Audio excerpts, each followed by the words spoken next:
Invigilator এলো আর সেখানে classes চলছিল, এমনি মানে কথা বলা চলছিল বিভিন্ন ধরনের। হ্যালো হ্যালো, এখান দিয়ে ঠিক আছে। তো ক্লাসেস চলছিল আর ইনভিজিলেটর এলো। তো ওখানে চলছিল হচ্ছে রামায়ণের একটা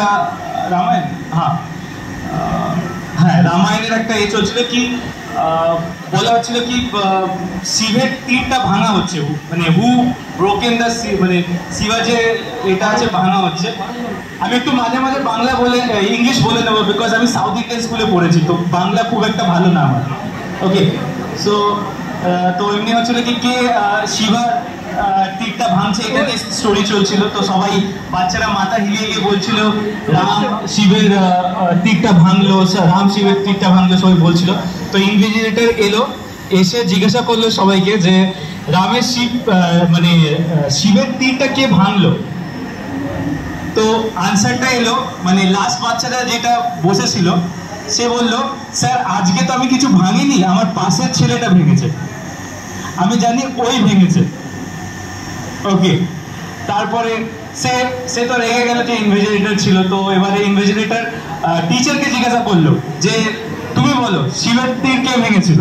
তো ইনভিজিলেটর বললো কি টিচার বললো আমাকে মনে হচ্ছে ওই যে ছেলেটা বলেছে যে ও ভেঙেছে ওই ভেঙেছে।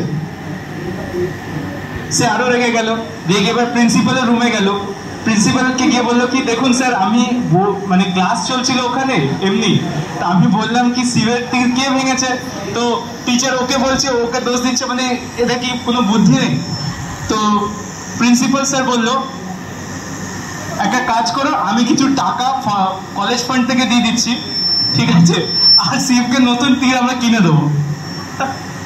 তো আমাদের ইনোভেশন নিয়ে রিসার্চ নিয়ে আমাদের দেশেও এমনি কিছু চলছে, প্রচুর লোকের প্রচুর পেটেন্ট, কিন্তু ইন্ডাস্ট্রি অবধি সেগুলো পৌঁছায় না।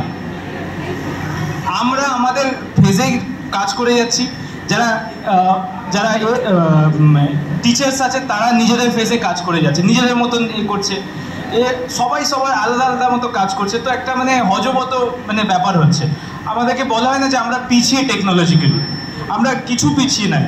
দ্য থিং ইজ দ্যাট সবাই নিজের মাইন্ডসেট নিয়ে আছে, মানে তাদের মাথার মধ্যে যে থট প্রসেস আছে সেটা তাদেরই আছে, আর তারা সেটাই বোঝার চেষ্টা করছে যেটা তারা বুঝতে চায়। And that's a problem. ওই জন্য আমি স্টোরিটা বললাম কি কেউ বোঝার চেষ্টাই করলো না যে ওখানে একটা ক্লাস চলছিল, ক্লাসের মধ্যে একটা চলছিল, কেউ বোঝার চেষ্টা করলো না। জাস্ট প্রিন্সিপাল বললো কি আমি আমার পকেট থেকে টাকা দিয়ে আমি করে দিচ্ছি, আপনি ছাড়ুন, মানে ঝামেলা করার দরকার নেই। That's a condition of our like তো আমরা চাইছি যে এটা বেটার হোক, ইন্ডাস্ট্রির সঙ্গে ইন্টারাকশন। এই যে আমি এলাম ফ্যাক্টরি ছেড়ে তোমাদের জন্য, তো এটা একটা ইন্টারাকশন, ঠিক আছে। আমাদের কারখানাতে সিম্পলি আমি একদম বলছি স্যান্ডো গেঞ্জি পরেই কাজ করে সব লেবাররা।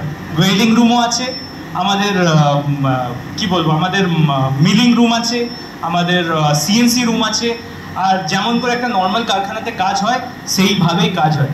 মানে তুমি কি বলবো, মানে আমার প্যান্ট দেখলেই বুঝতে পারবে হাজার খালি কালি লেগে আছে। আমি যতবার প্রিন্টিং রুমে যাব আমার গেঞ্জি, যত দামি গেঞ্জি কিনি না কেন, আমার মধ্যে কালি লাগবে।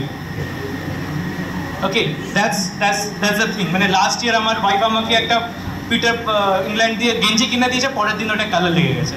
দ্যাটস নর্মাল, ওটা হয়ে থাকে আমাদের সঙ্গে। So coming to the thing, আমি কিছু ছোটো ছোটো ভিডিওস দেখাবো, 2-3টে কথা বলবো, তারপরে তোমাদের উপরে চলে যাবো। আমি তোমাদের প্রবলেমটা, তোমাদের এগুলোকে শুনে কিছু চেষ্টা করবো কি how to solve it. Okay,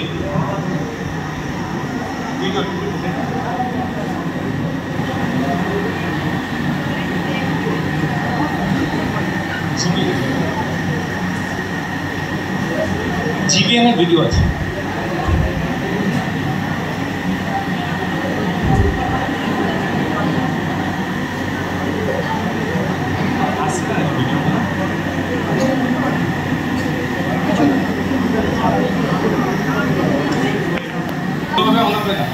YouTube on করা যাবে? ইউটিউবে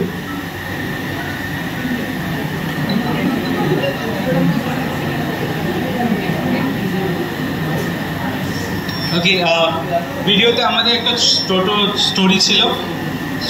স্টোরিটা কি, আমি বাইরে থেকে পড়াশোনা করে আসি বেঙ্গলে, আমার ওয়াইফ ও যাদবপুরে পড়াশোনা করতো, আমরা দুজনে এক জায়গায় হয়ে একটা বিজনেস স্টার্ট করি, জুয়েলারি রিসাইক্লিং।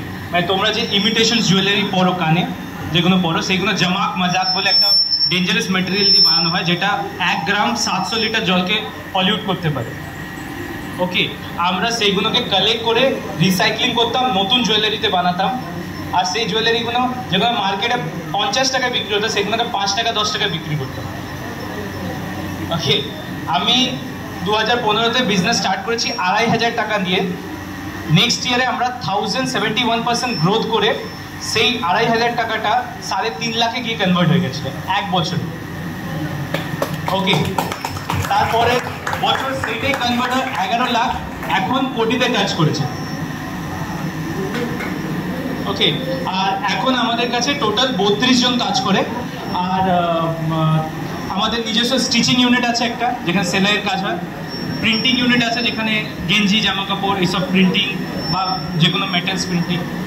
3D প্রিন্টার্সের ইউনিট আছে বড়, যেখানে প্রিন্টিং হয়। বায়োপ্লাস্টিক্স ইউনিট আছে। তো এমনি করে 4টে ইউনিটস আছে। ওকে, তো এই ভিডিওস দেখলে এখানে আমি 3টে ইউনিটের করেছি। ইকো ক্লোথ ইউনিট যেটা আছে, তারপরে পেপার ইন্টিগ্রেটেড ইউনিট আর বায়োপ্লাস্টিক ইউনিট। তো এই 3টে ইউনিট, এছাড়া আমাদের একটা প্রিন্টিং নতুন ইউনিট হয়েছে। ঠিক আছে, ওখানে তোমরা ভিডিওস দেখলে আমাদের ফেসবুকে গেলে পেয়ে যাবে। আমাদেরকে সাপোর্ট করছে switch on foundation. Switch on মূলত বিভিন্ন বিজনেসকে, তোমাদের মতো বিভিন্ন কলেজকে আর বিভিন্ন জায়গায় গিয়ে তারা এনভায়রনমেন্ট প্রোটেকশনস আর এগুলো, হ্যাঁ, এনার্জি কনজারভেশন, এগুলোকে নিয়ে সাপোর্ট করে সবাইদের।